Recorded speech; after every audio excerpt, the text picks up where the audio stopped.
Hi, this video is an informational video and it is based upon the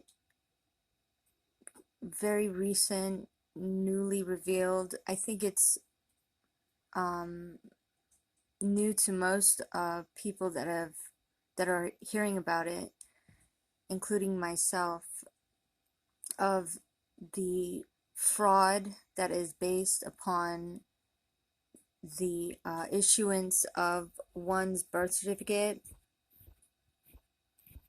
where the fraud is a non-disclosure of relevant material facts, where an agent did induce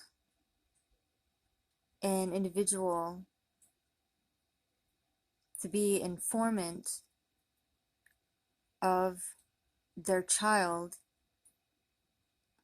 and the agent obtained the signature through the means of non-disclosure fraud, where the issuance of the bond birth certificate did technically and legally nullify the existence of the child, declaring the child dead at sea, dead and lost at sea, and did reissue the child individual as a municipal citizen,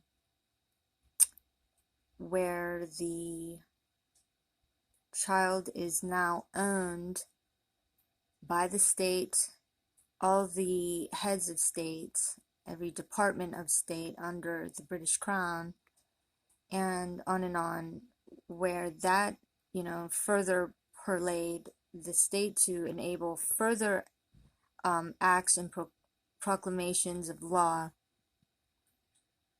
to that were subsequent to the, fraud and bondage slavery, basically, where one is owned by the government, more or less. And they further did manipulate currency to accommodate all of that. And it's interesting read that where I found that plainly explains all of this in plain text, where I am surprised, and I like to say I think everybody is being surprised these days of the recent disclosures that we are witnessing and that have been coming out, I myself included.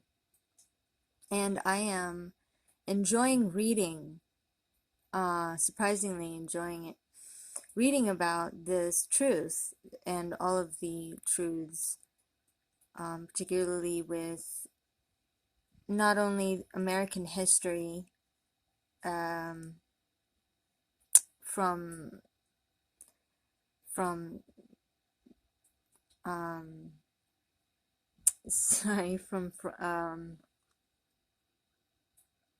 actual websites that have access to the true history, but the description of various elements that come into play when it comes in terms with these issues we're still facing and still panning out to understand the truth behind it all. And there's a couple of websites. One that I'm looking at right now that I enjoy reading is states.americanstatesnationals.org, with educational publications.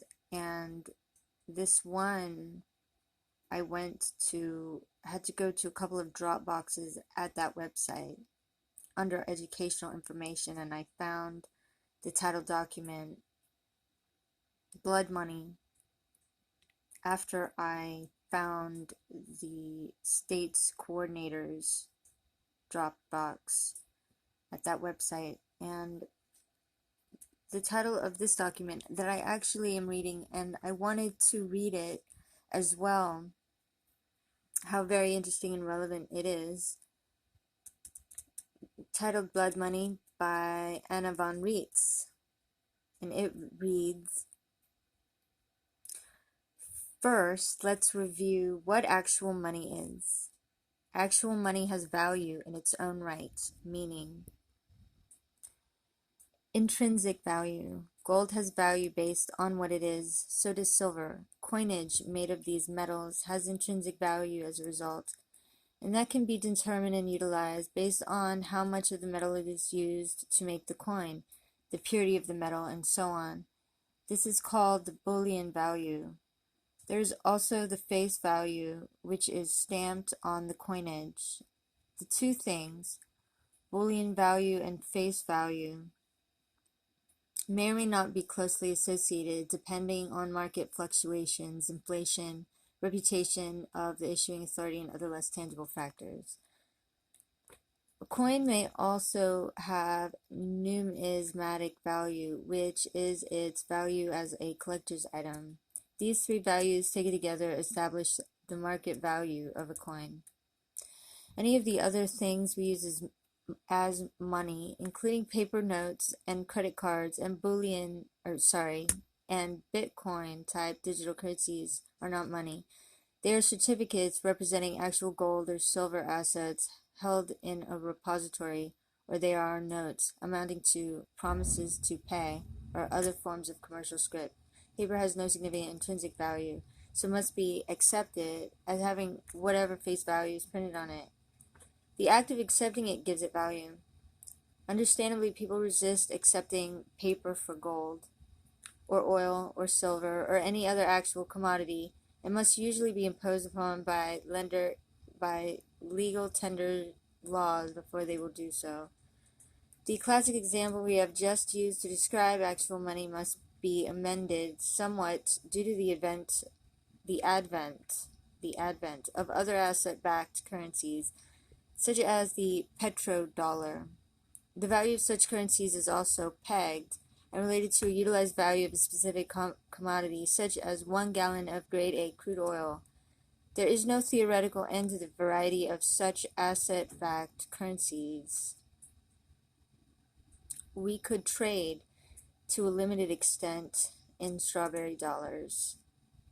In addition to all these commodity-based currencies, there's blood money. Most Americans recognize this term as being related to bounty hunting, where a reward is posted for the apprehension of an outlaw. The reward in this instance is called blood money, as it involved exchanging money for a living or sometimes dead body. Judas's 30 pieces of silver represent blood money, a reward paid for the service of betraying Jesus to the authorities of the day.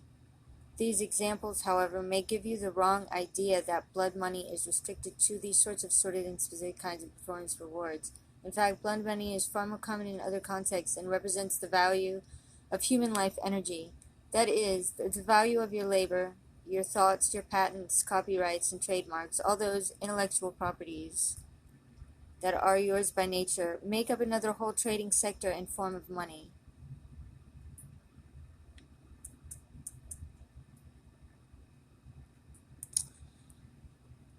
Oh,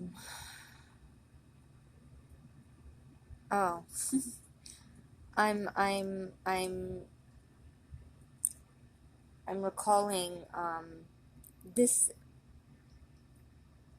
this script is quite familiar, and I encounter that a lot these days.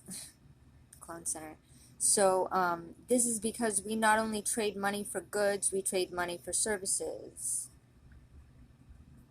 We utilize the value of services much as we utilize the value of gold. We establish hourly wages and minimum wages standards, which then peg, in a very general sense, the value of labor being traded for money. A skilled laborer simply commands more of the units per hour.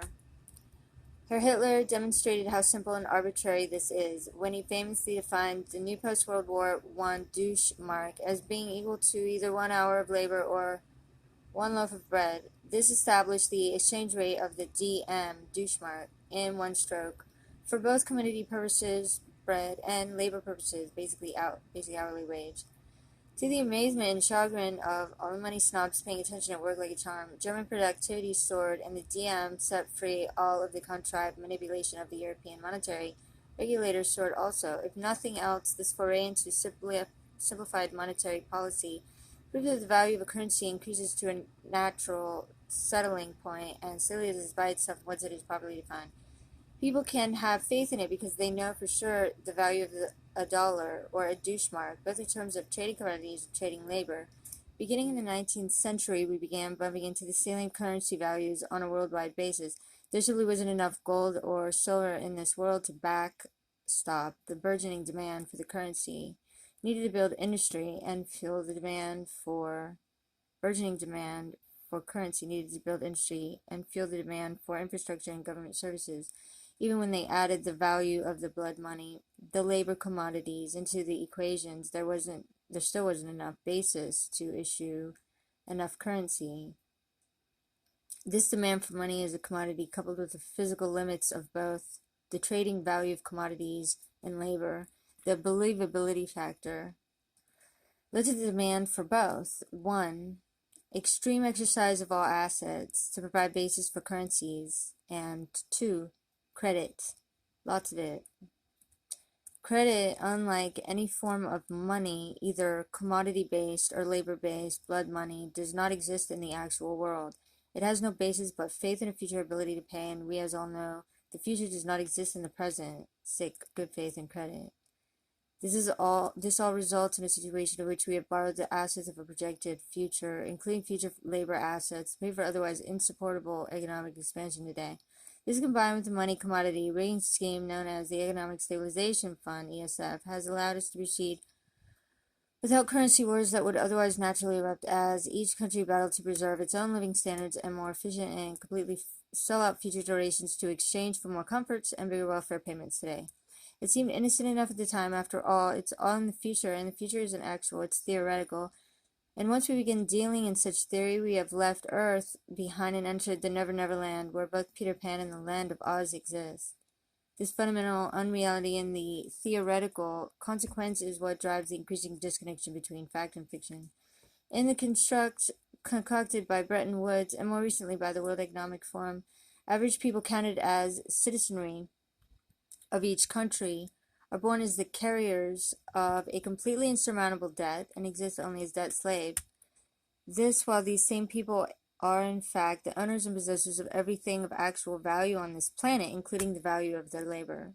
The world of monetary theory and future indebtedness in the form of credit has created a head-on collision between fact and fiction, and everywhere you turn you hear the whispered and horrified refrain, "Someone's got to pay for this."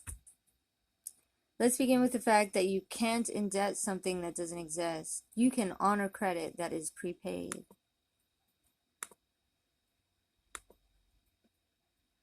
I'm moving on to blood money 2. This is a separate publication. Blood money 2. Think of it this way. You go to work and exchange your labor, energy, and skills for $2,000. You take $2,000, symbolizing the value of the work you contributed to the electric company, and deposit it in your account after having already paid your bill for the month. This creates what? A prepaid $2,000 credit on the account, paid in blood money, your energy, your skills, your time on earth. Prepaid credit can be a very tempting thing for bankers. On one hand, it's prepaid, it's standing there in the books as a credit. It has some of the basic same liability characteristics of any other kind of deposit for a banker, but because it's credit, the whole picture gets a little stranger and fuzzier. Why? Think of it this way. If someone deposits 10 1-ounce gold Canadian maple leaf coins in a bank box in your bank, you are responsible for returning these same coins unharmed on demand. While in your custody, these coins are a liability for you. You have to keep them safe, provide a vault, a security system, etc. So how are you to pay for this service? It used to be that depositors simply agreed to pay a deposit fee, a service fee for the service of safekeeping someone else's gold, until the rats, acting under the demand for new sources of money and credit described in the first Blood Money article, began the practice of fractional reserve banking. Under that system, the bank became the title owner of the assets deposited with the bank and used those assets as the basis of investment capital. Your 20 silver dollars allowed the bank to loan out between 140 and 200 silver dollars worth of credit. When you add in the interest fees, usury, on the loan of this much credit issued in excess of the asset base, the bank is enabled to generate a very, very handsome profit for the bank on the basis of someone else's assets, all without any actual risk of bank assets and without cutting the actual owner of the silver dollars in on the deal. And only one element is needed to make this setup legal: insurance. So the bank needs to insure the original depositor against loss of those silver dollars, and Mr. Banker hires and pays a willing insurance company to do that part of it out of the profits he is raking in. He also starts insuring his loans for a small fee to cover those loans that don't produce the anticipated profit. Okay, this is how all the corruption got started. Bankers chiseling to use other people's assets for their benefit and scraping the margins. In collusion with willing insurance brokerages. And then unavoidably the bank regulatory agencies and politicians figured out what was going on, but instead of stopping and regulating it, or forcing any full disclosure, they shrugged and said, hey, what's the harm? This dumb bunny is insured. Where's our share of the pot? The only difference between small banks and big banks in the system is the size of the insurance companies backing this con game and the source of the money they use to back it. Private insurers have to come up with their own capital to gamble when they back small local banks, but when it comes to big business, private insurers can't hack it. So Uncle Sam, in the form of territorial U.S. Congress, comes to the rescue and says, we'll guarantee the bank's deposits using public money. And where does that public money come from? Lo and behold, it comes from that dumb old bunny, who is the source of the asset banking all this loan activity in the first place, and now also paying to insure the banks from any losses resulting from their loan activities too. It's a win-win for the bankers, and that old dumb bunny is smiling and trusting and taking it in the shorts, content that at least the assets he has on deposit are safe, and he's getting a whole 2.3% interest on it. The bankers are now in the ultimate sweet spot, with the insurance company and politicians all lined up behind them, milking that dumb bunny both fore and aft, coming and going day and night. They are not only pulling off all this totally outrageous loan activity and the usury profit from it at no expense or risk to themselves, but they are getting the depositors whose assets are leveraging to do all this in the first place to pay for their insurance costs. The bankers and their insurers are totally insulated from any kind of loss and just sitting in the middle of the web like spiders, raking in the profits from their insured Ponzi loan scheme. And where are the politicians we hired to protect that old dumb bunny, Joe Public, from this kind of exploitation? Where are all the regulatory agencies we hired? The SEC, the FBI, the Treasury agents, Secret Service, and the state banking commissions, all out enjoying champagne together. Now with the firmly in view, go back to our original situation where you overpaid your account at the electric company, creating creating a $2,000 credit. Being a dumb bunny and having done something so novel as to protect yourself from the future billings, the credit becomes a deposit on the books of the electric company. And the same thing happens all over again with this important difference. A credit is immaterial.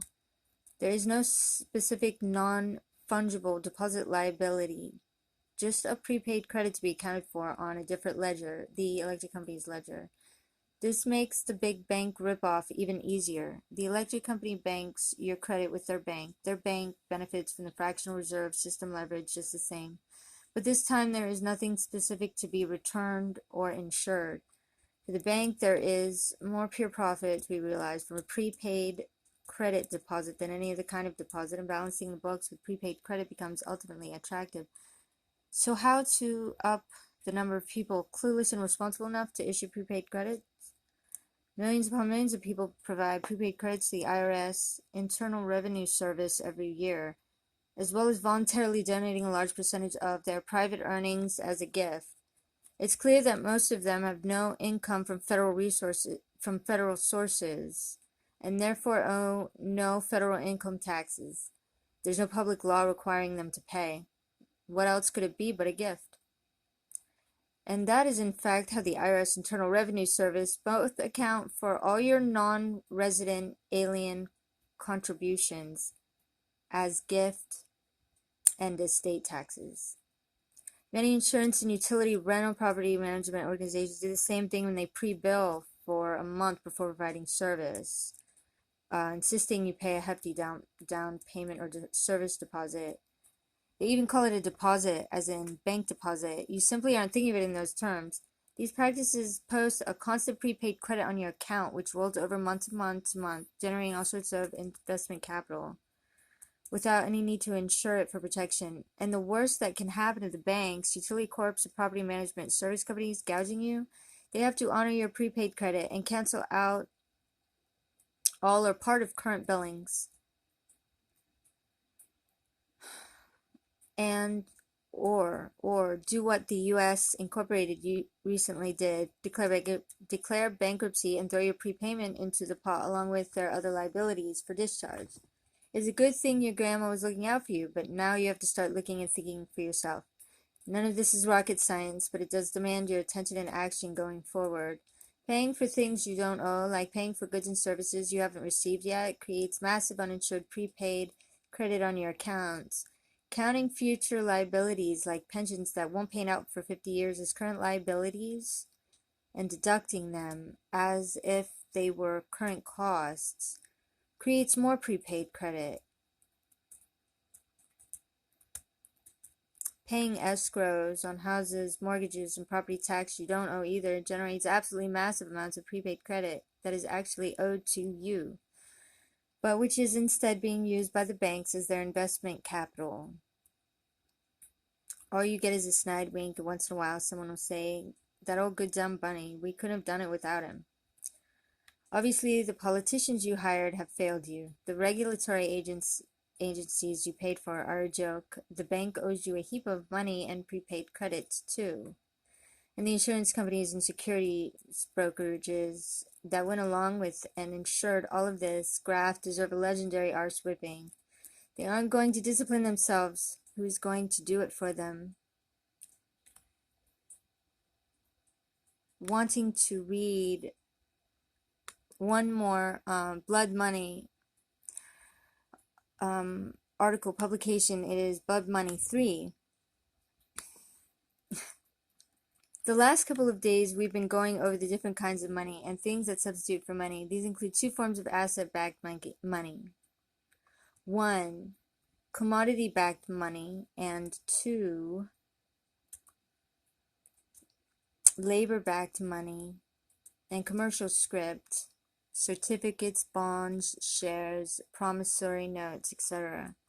We learned that in addition to the traditional commodity-backed money like gold and silver coins, there is a labor-backed money, also known as blood money, because it is assigned value based on the value of labor, energy, skills, and intellectual property belonging to the living people. Federal Reserve notes are blood money. Millions of Americans misidentified as British territorial U.S. citizens have been bonded as indentured servants owned and operated by the British Crown. As part of their servitude, their labor assets and intellectual assets are bonded.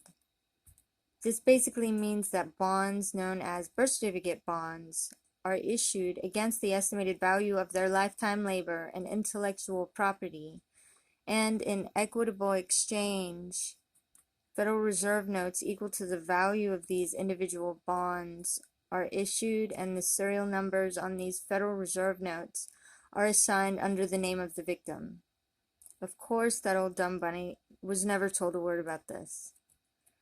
Although this is lined out under Public Law 10, Chapter 48 Statute 112, formerly HJR 192, of June 5th, 1933, of Title 31 USC 5118 D2, the Emergency Banking Relief of March 9, 1933, and Public Law 73-1, 48 Statute 1, telling us that all forms of currency are an individual's credit per public policy. I'm going to repeat that. It says, told us that all forms of currency are an individual's credit per public policy, PL 7310. It isn't actually told to you in words that average people could understand. It means that you own the currencies, lock, stock, and barrel, and it also means that all the corporations are in your debt. So your labor and intellectual assets, your good name, your copyrights, your patents, your trademarks, etc., have all been seized upon by the Brits and sold into indentured servitude to back the Federal Reserve notes and all other forms of currency, including coupons, stamps, tariffs, taxes, promissory notes, money orders, wire transfers, USD, FRNs, traffic citations, court cases, digital currencies, you name it. You are on the hook for it. It's your blood money. They force you to slave away and bear the entire brunt of supporting their labor-backed currency issues while blocking your access to your own gold and silver resources. These resources could have been used to issue a commodity-backed currency instead, as President Kennedy directed, but they killed him and pushed their filthy petrodollar instead, and jacked your energy costs sky high as your reward. A singular labor-backed currency system lets the rats freely manipulate the value of commodities. Everything from the value of gold and silver to sow bellies can be fixed. And as long as there is no parity or fixed standard for commodity values, it's perfectly legal to engage in commodity price fixing because, well, there is no way to determine a price for commodities. It says that. Remember what the Queen's uncle Adolf did in Germany with the Deutschmark? He set up the commodity standard and the labor standard in one simple stroke, establishing an exchange of 1 dm per loaf of good bread, or alternatively 1 dm per hour of labor, both at once. What these vermin have done is to arbitrarily define and use only a labor standard so they could put the entire burden of supporting the currency on you, while they artificially rigged the price of commodities, everything from shoes to Bob Dole's pineapple, which of course has been used to gouge you at the gas station, grocery store, post office, and everywhere else. There was really no need to use blood money to front the currencies. There was instead a desire to subject you to foreign law, undermine your actual currency in United States silver dollar, and pull another fraud scheme involving pre-planned bankruptcy of their municipal corporations, claims of abandonment against your actual government, and destructive inflation of fiat currencies attributed to you without your knowledge or consent to reduce you, or that good old dumb bunny, to homelessness, poverty, and economic collapse.